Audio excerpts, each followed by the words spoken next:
Hi, and welcome to this mini lesson on meter and time signatures. Once you're done with the lesson, be sure to take the quiz that follows. And go ahead to the next slide. The first concept is that meter is a recurring pattern of strong and weak beats, also known as pulses. So if I were to listen to this piece and clap the pulse, would be like this.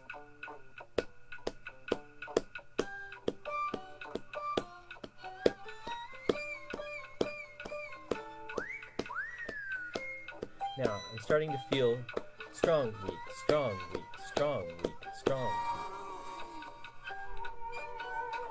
Okay, so that's the concept of meter. There's three main types of meter in music. Duple is a 2-beat pattern like this. Strong, weak, strong, weak, strong, weak, strong, weak, strong, weak, strong, weak. Okay. Triple is a 3-beat pattern.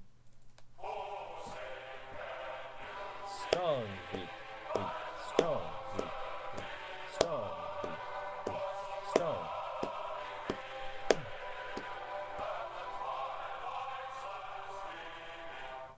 And the other main pattern is the quadruple pattern, which has a strong, weak, then the third beat is fairly strong, and then a weak beat. For example, most popular music uses a quadruple meter.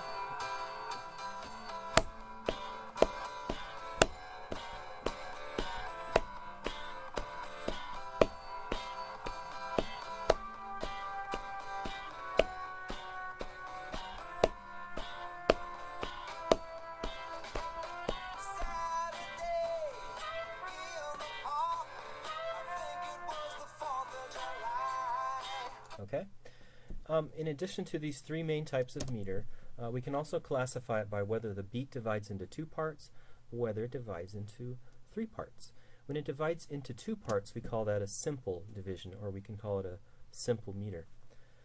So, for example, each beat divides into 2 parts.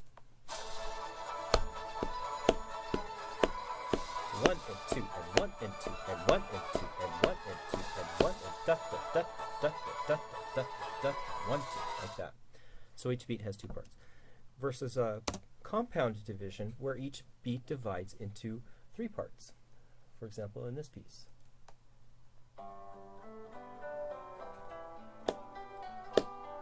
This is the pulse or beat. 1 2 3 1 2 3 1 2 3 or 1 lolly 2 lolly 3 lolly 1 lolly 2 lolly 3. Each beat has 3 divisions.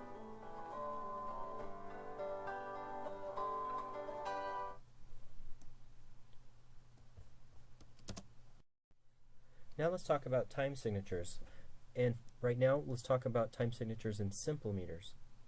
As we just mentioned, the beats in a simple meter divide into 2 parts. And there's some common features of simple time signatures. For example, all of the simple time signatures have a 2, a 3, or a 4 on top. Those are the only numbers you'll see on the top of a simple time signature. The top number in this type of time signature tells you the number of beats per measure.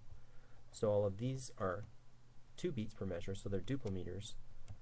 These are all 3 beats per measure, so they're triple meters. And these are all quadruple meters. The bottom number in a simple time signature tells you what the value of the beat is. So if the bottom number is a 2, then the beat is a half note here. And if the bottom number is a 4, then the beat is a quarter note. If the bottom number is an 8, then the beat is an eighth note.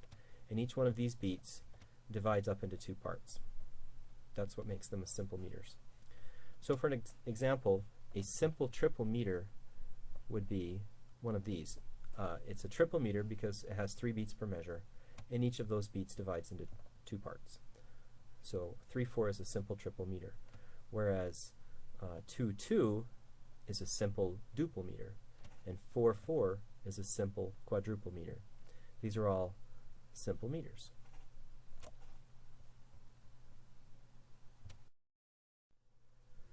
The time signatures for compound meters are a little more complicated than those for simple meter. as we pointed out, in a compound meter, each one of the beats divides into 3 parts. And another important thing to notice is that each beat, each compound beat, is a dotted value. So if my beat was a dotted quarter, then my beat would divide it into 3 eighth notes. If my beat is a dotted half, then that divides into 3 quarter notes. So the beat is a dotted value, and the beat divides into 3 units. So the most important thing to remember about compound meters is that instead of describing the beat, the time signature is actually describing the beat division, and that's what it's indicating. So, for example, the top number in a compound time signature does not tell you how many beats there are per measure. It actually tells you how many beat divisions there are per measure, either 6, 9, or 12. So if I had a duple meter with 2 beats, 1, 2, and I divided that into compound division, 1, 2, 1, 2. The time signature is telling me how that divides into 6 parts. 1, 2, 3, 4, 5, 6. 1, 2, 3, 4, 5, 6. But this is the speed of the pulse. Okay? So there's 6 beat divisions when there are 2 beats. There are 9 beat divisions when there are 3 beats. And there are 12 beat divisions when there are 4 beats. So the top number, once again, tells you the number of beat divisions per measure. The bottom number indicates what the value of the beat division is. So if the bottom number is a 4, then the beat division is a quarter note. The bottom value is an 8, the beat division is an eighth note. And if the bottom number is 16, the beat division is a 16th note. Now the explanation for why it talks about beat divisions versus the beat itself has something to do with the way the beat is notated with a dot. We can't easily illustrate a dotted half note as the unit in the meter signature. So instead, they chose to represent the beat division.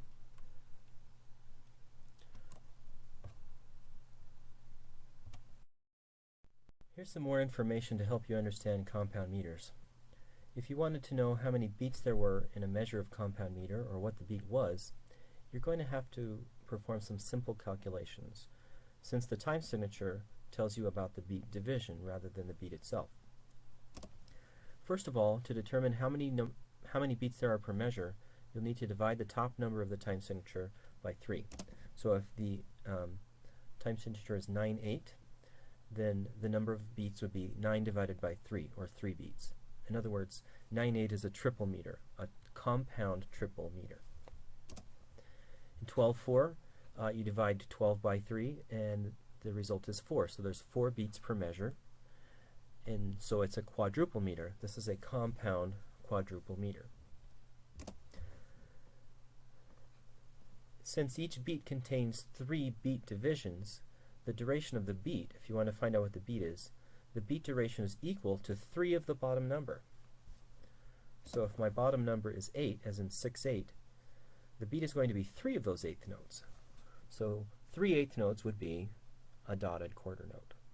So the beat in 6/8, which is the most common of the compound meters, is a dotted quarter note. And 6/8 is a duple meter, since the top number divided by 3 is 2. There's 2 beats per measure, and it's a compound duple meter. Okay, so that ends your introduction to meter and time signatures. Go ahead and take the quiz that follows. Whoops, no, there's more. Just remember, in compound meters, the beat is always a dotted value. That's one way to determine the difference between compound meters and simple meters. Okay, now go ahead and take the quiz.